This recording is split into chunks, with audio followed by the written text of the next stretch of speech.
안녕하세요, K입니다. 오늘 가져온 책은 나는 질병 없이 살기로 했다. 원제는 Fit for Life, A New Beginning.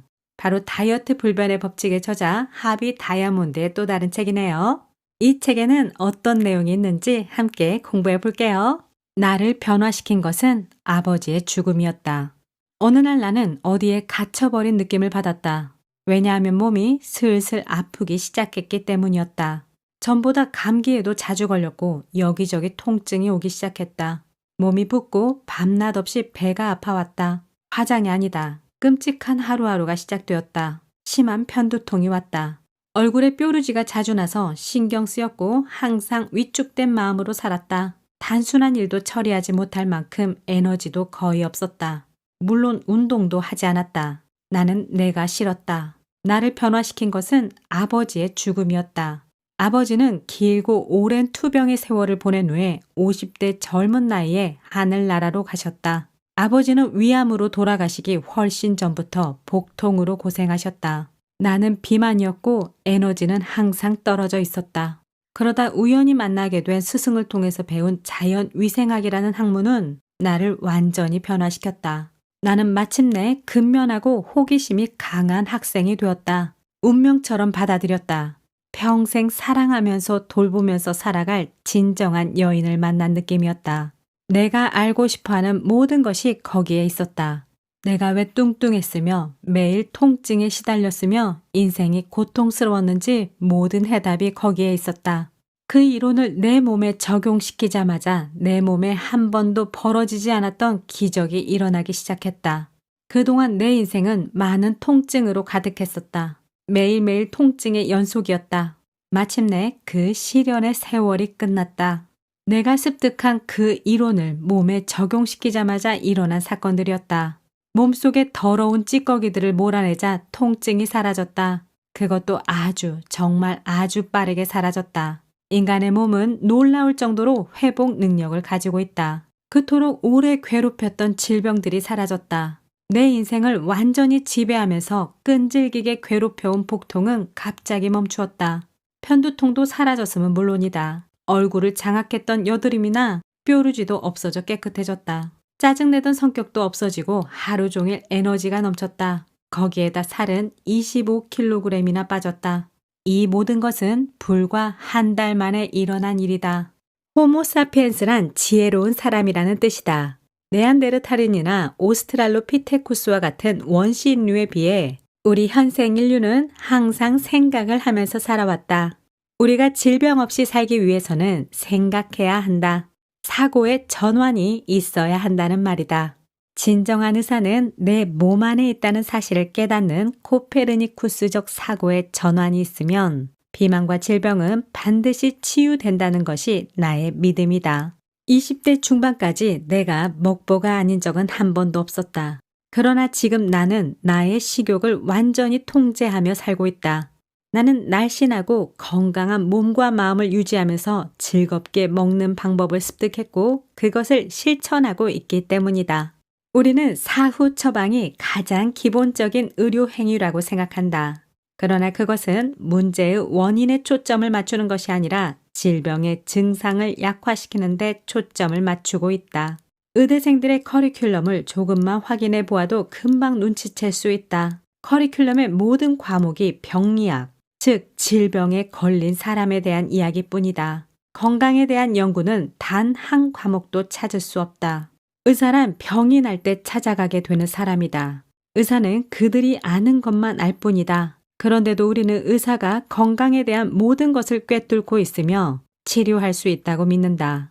음식은 우리의 건강을 결정하는 가장 중요한 요소이다. 우리 몸은 100조 개 이상의 세포로 구성되어 있다. 그리고 수천억 개의 세포가 매일 사망하며 새로운 세포로 대체된다. 그렇다면 새로운 세포는 무엇을 통해서 만들어지는가? 그렇다, 당신이 매일 먹는 음식을 통해서 만들어진다. 음식이 가장 중요하다는 것은 모두가 아는 사실인데도 어떤 음식이 다이어트와 건강에 가장 중요한가 하는 이론은 너무도 많아 혼란스럽다. 음식이 건강과 다이어트에서 가장 결정적인 요인이라면 의대에서 영양학을 배워야 하는 것은 너무도 당연한 일 아닌가? 그러나 전혀 그렇지 않다는 사실을 당신도 알아야 한다. 미국 내 170여 개 의대 중에서 70%는 의사가 되기 위해서 영양학을 전혀 배우지 않는다는 사실을 기억하기 바란다. 그런 과목이 아예 한 개도 없기 때문이다. 학생이 아무리 원해도 배울 수 없다. 의대생도 인턴도 레지던트도 예방의학은 전혀 배울 필요가 없고 오직 사후 처방에 대해서만 관심을 가질 수밖에 없는 것이 현실이다.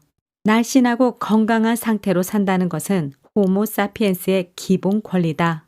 암이라는 병은 너무 치명적이다. 따라서 암은 반드시 예방이 주 목적이어야 한다. 우리 몸은 100조 개의 세포로 구성되어 있는데 이 세포들이 서로 해처 모여를 하면서 피부, 뼈, 근육, 장기, 치아, 머리카락, 손톱, 성대, 안구 등으로 조직된다. 단 하나의 예외도 없이 모든 세포는 뇌의 명령에 따라 움직이고 뇌의 관할권에 놓여 있다.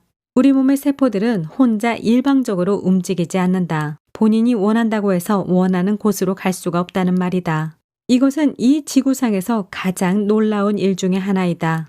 이 엄청난 숫자의 세포들이 끊임없이 뇌에게서 메시지를 받고 뇌로부터 새로운 메시지를 달라고 요청한다. 뇌 또한 모든 메시지를 세포와 서로 주고받으며 상호작용을 한다.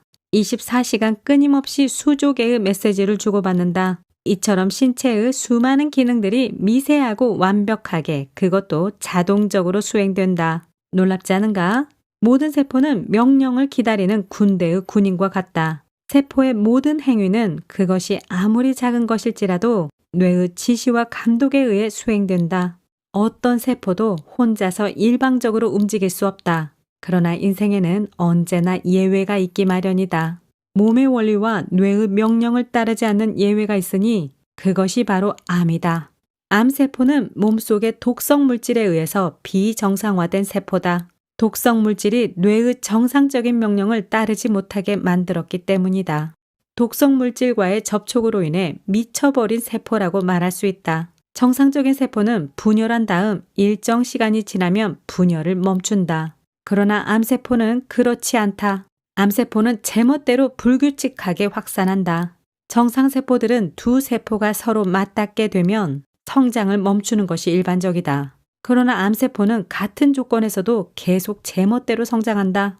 대부분의 경우 암세포는 무한정 성장하다가 결국 종양을 만든다. 종양은 정상세포를 파괴하고 먹이로 삼는다. 그렇다면 정상세포를 미치게 하는 것은 무엇인가? 자연위생학의 관점에서 보면 범인은 독소다.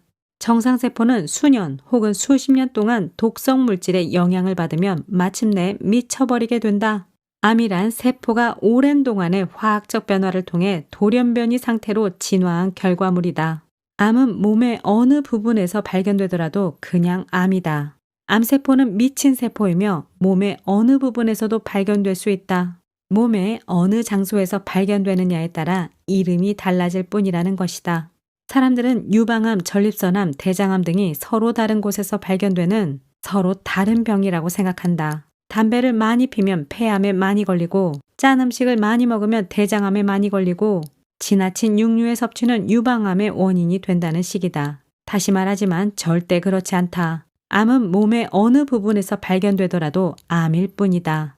자본주의는 끊임없이 항목을 나누어 가면서 성장한다. 가령 옛날에는 신발이 운동화와 구두 정도로만 구별되었다. 그러나 이제 테니스화, 워킹화, 등산화, 조깅화, 장화, 단화, 심지어 배드민턴화 등 수십 가지를 나열해도 끝나지 않는다. 병원과 의사도 병명을 세세하게 분열해야만 확장이 가능한 상업 자본주의의 일원이 아니던가 말이다. 만일 어떤 사람이 공해 가득한 공장지대에 산다고 가정해보자. 그 사람의 신체 세포는 독성 물질의 끊임없는 공격에 오랫동안 노출될 것이고 아무리 튼튼한 사람이라도 신체 세포들의 어느 한 곳은 미쳐버리는 것이 당연하지 않은가? 몸에 어디에서 암이 발생하느냐가 중요한 것이 아니라 왜 암이 발생하느냐가 중요하다는 말이다.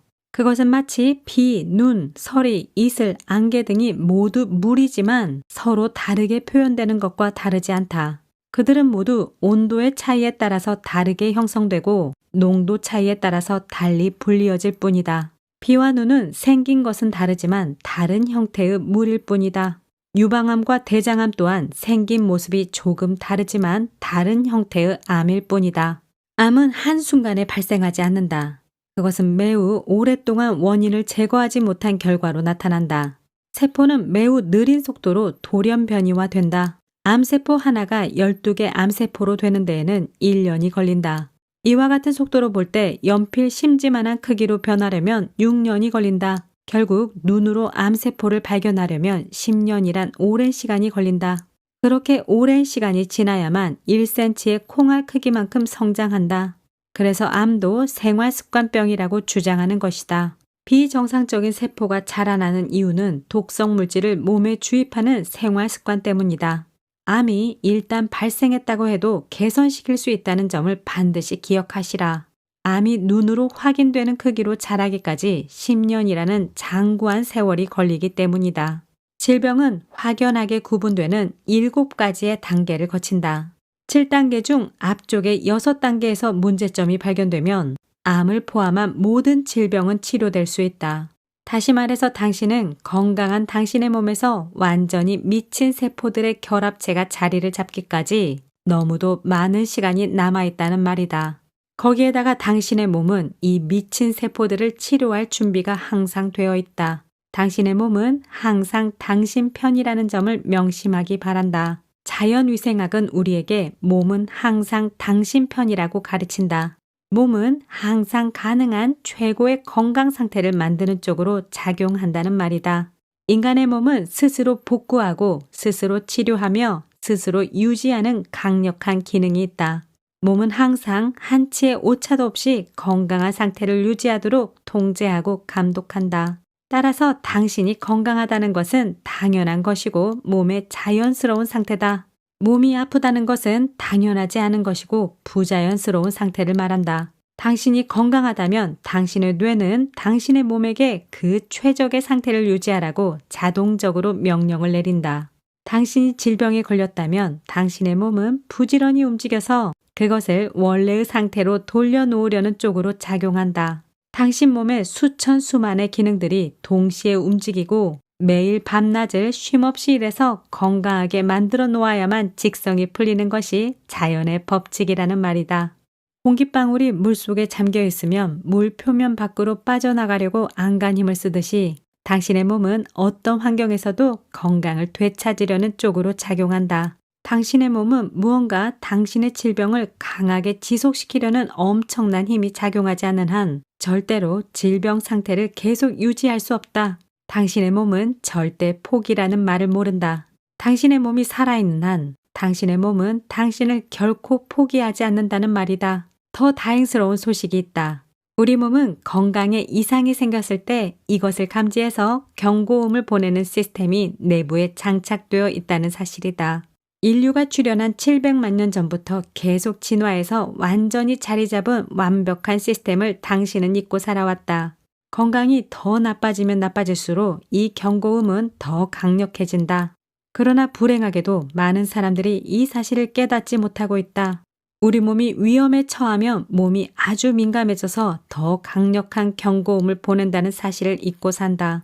집안에 도둑을 퇴치하는 각종 장비가 마련되어 있다고 생각해보자. 집에 도둑이 들어와서 집안에 있는 센서가 경고음을 울린다. 그 다음 놀라서 도망가는 도둑 뒤에서 펀치를 날리는 기계가 작동한다.